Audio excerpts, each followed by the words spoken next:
সাজতে কতক্ষণ নিল? হ্যাঁ, সাজতে কতক্ষণ টাইম নিল?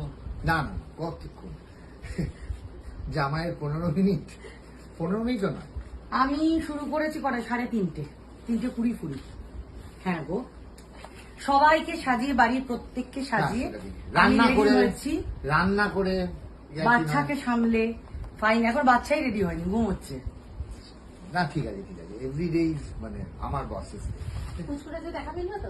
আর ক্যামেরার সামনে আনবো না, তার একটা কারণ আছে, পরে বলছি। ক্যামেরার সামনে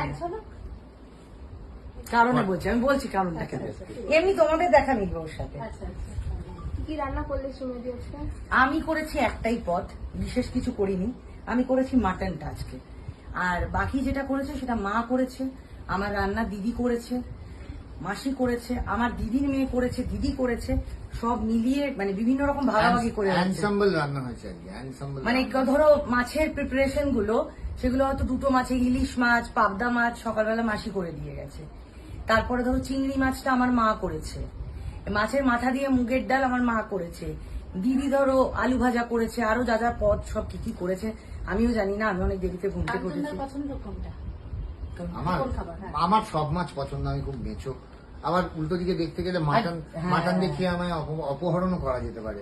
মাটন দেখে কেউ আয় আয় বলে ডাকলে আমি তার পেছন পেছন চলে যেতে পারি। মাটনের জন্য পাগল, মানে মাটনটা যে কে রাঁধবে আজকে সেইটা নিয়ে একটা গৃহযুদ্ধ হলো। না না, বললো শ্রীময়ী তোকেই রাঁধতে হবে। প্রত্যেকটা রাঁধুনির হাতের আলাদা আলাদা টেস্ট হয়, এটা একদম মানে স্বীকৃত সত্য। আমার মা বলছে একটু রেঁধে দিই, না ওই পাতলাটা হবে না, একটু রগ রগ। হ্যাঁ না, আর শাশুড়ি মা খুব ভালো মাটন করেন, কিন্তু সেটা একদম পরিষ্কার মাংসের ঝোল যেটা বলে পাঁঠার, একদম ওইরকম ঝোল করেন। কিন্তু this is not the day for ঝোল, পাঁঠার ঝোলের ঠিক দিন নয়। তো সেই জন্য আমি বললাম ওকে, কারণ ও খুব ভালো পাঁঠার মাংস রান্না করে, এবং মিথ্যা কথা বলবো না, একটু গ্যাস খাওয়াচ্ছি না। কিন্তু ওর হাতে খেয়ে এখন কি হয়েছে, অন্যদের হাতে খেতে গেলে একবার ঠিক আছে, সবাই ভালো রাঁধেন, কাউকে খারাপ বলছি না, কিন্তু ওরটা আমার বেস্ট লাগে। না এত আইটেম হয়েছে, তোমরা দেখলে বুঝতে পারবে, মানে সবটাই তো কাল অব্দি তো আমার কাজ ছিল। এবার যার দরুন আমি সবটা অ্যারেঞ্জ করতে পারিনি, এবার আজকে কিছুটা হয়েছে, বাজারটা কাল রাত থেকে করা হয়েছে।